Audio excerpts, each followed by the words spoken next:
Federal government warns 22 states of 5-day massive flooding. Nigeria Labour Congress threatens 30-day strike on minimum wage. Nigeria Center for Disease Control warns of rising yellow fever cases in the country. On the foreign scene, 5 people killed in gold mine collapse in northern Kenya. And in sports, Nigeria Premier Football League to empower match officials with communication gadgets. We have details of this and other stories coming up in a moment. I am SHARON MANDOR.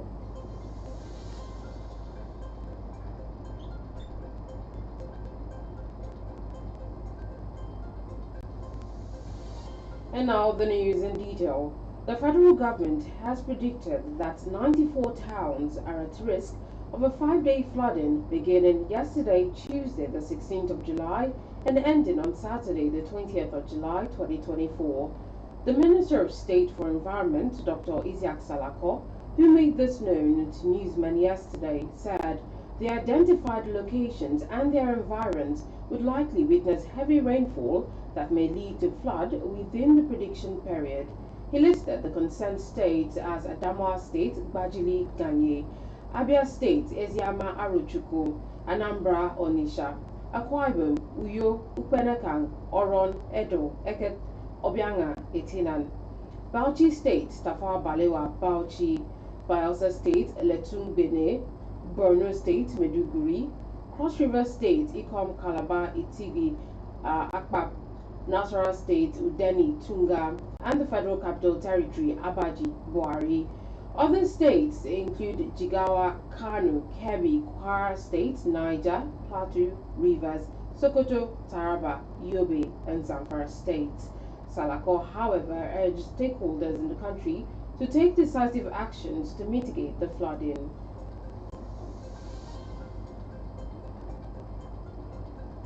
The member representing Ukanafuna Uroganam Federal Constituency, Honorable Unyimaidem, has sent a strong warning to federal ministries, departments and agencies, MDAs, that fail to honor invitations of the Parliament to desist forthwith from such anti-democratic behavior. Honorable Idem, who is the chairman of the House Committee on Public Procurement, issued the warning while delivering a keynote address at a public hearing organized by his committee on a bill for an act to amend the Chartered Institute of Purchasing and Supply Management Act 2007 held at the National Assembly Complex, Abuja.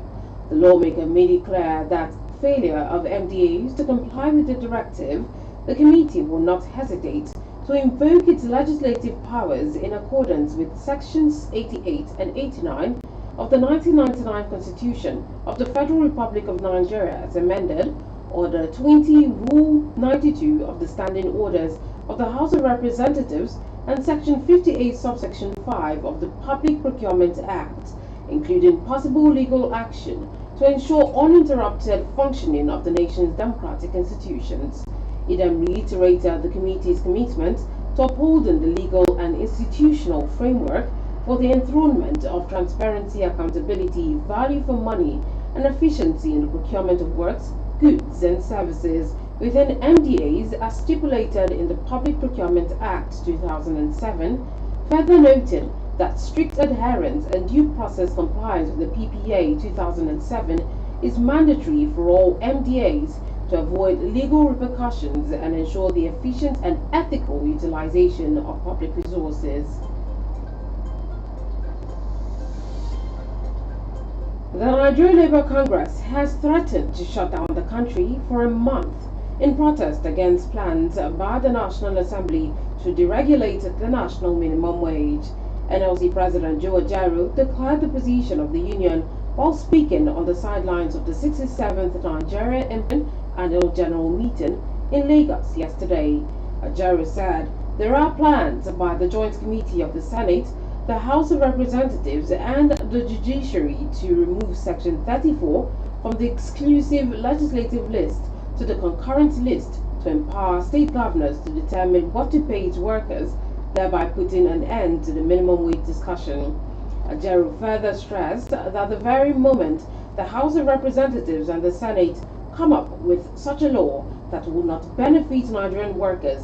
There will be no movement for 1 month, adding that the organized labor cannot accept any situation where the governors and the National Assembly workers will foist a slave wage on workers and force poverty on the citizens. The Nigeria Center for Disease Control and Prevention, NCDC, has issued a warning about the increasing number of yellow fever cases in the country, coinciding with the ongoing cholera outbreak that has affected nearly all states of the Federation. Announcing this yesterday during a press conference in Abuja, the Director General of the NCDC, Dr. Jide Idris, said the agency has observed a troubling rise in yellow fever cases, particularly with the onset of the rainy season. He highlighted the importance of vaccination as the most effective prevention method against yellow fever, offering lifelong immunity. Dr. Idris also urged the public to ensure that they are vaccinated, use mosquito repellent, wear protective clothing, and eliminate stagnant water to reduce mosquito breeding sites. According to him, heavy rainfall and flooding significantly impacted the spread of waterborne diseases like cholera and yellow fever. The Group Chief Executive Officer of the Nigerian National Petroleum Company Limited, Enquiry, yesterday held a crucial meeting with the Chief of Defense Staff, CDS, General Christopher Musa, and the Inspector General of Police, Kayode Egbetokun, to end oil theft and pipeline vandalism in the Niger Delta region within the shortest possible time. Addressing newsmen at the end of the meeting in Abuja yesterday, Enquiry said President Bola Tinubu had given the CDS a marching order to quickly end oil theft in order to shore up crude production and revenues. Enquiry said the menace of oil theft had become a national issue that needed to be surmounted to boost oil production in the country. On Monday, the Executive Secretary of the Nigeria Extractive Industry Transparency Initiative, Dr. Ogbonnaya Orji, stated that the country has lost $1.84 billion worth of petroleum products from refineries in 9 years. You're listening to Global News on Memories 96.5 FM. We'll bring you more reports after the break. Stay with us.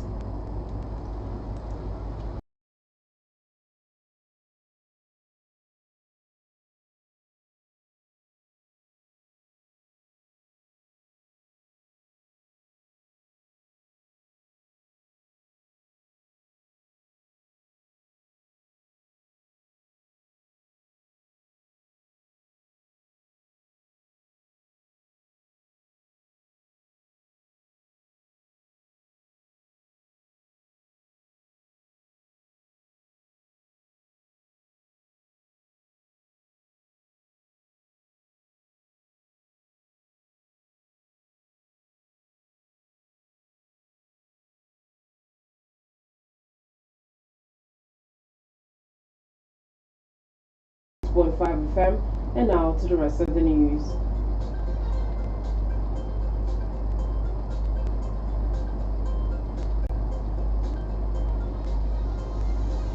On the foreign scene, at least 5 people have been killed and several others injured when an informal gold mine caved in and buried them alive in northern Kenya.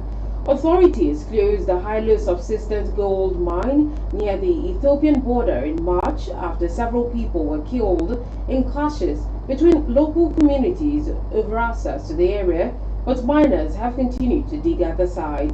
Sabit County Deputy Commissioner David Surani says around 1,000 people overpowered security forces and invaded the area on Monday evening. Village elder Ali Oguyo says 9 bodies have been recovered from the rubble, which included 5 Kenyans and 4 Ethiopians. Donald Trump's former rivals for the Republican presidential nomination, Nikki Haley and Ron DeSantis, offered very local endorsements of his candidacy at the party's convention in a display of unity days after he survived an assassination attempt.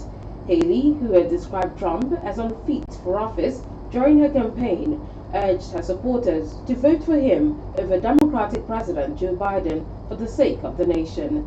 DeSantis, the conservative Florida governor, whose campaign spotted early in the year, received a warm welcome from the crowd as he attacked Biden as too old for the job at 81.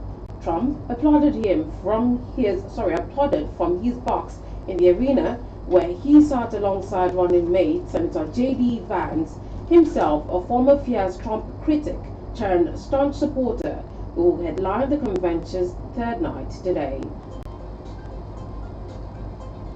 And in sport, the chairman of the Nigeria Premier Football League, Benga Elegbeleye, has announced the referees will be empowered with communication gadgets ahead of the 2024-2025 league season. Elegbeleye, who stated this at the annual general meeting of the league body in Abuja yesterday, said the Nigeria Football Federation (NFF) will partner with international bodies to train Nigerian referees on the operations of the video assistant referee (VAR). He also said the league body has concluded the procurement of communication gadgets that can minimize officiating errors, and these will be available for NPFL referees from the next season, adding that no date has been fixed for the introduction of the VAR. The 2024-2025 NPFL season will get underway on the 31st of August 2024 with a curtain raiser billed for Enugu as Rangers International Trade tackles with El Kanemi Warriors.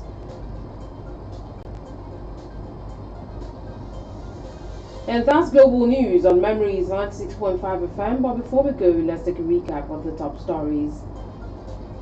We told you that the federal government has predicted that 94 towns are at risk of a 5-day flooding beginning yesterday, Tuesday, the 16th of July, and ending on Saturday, the 20th of July, 2024.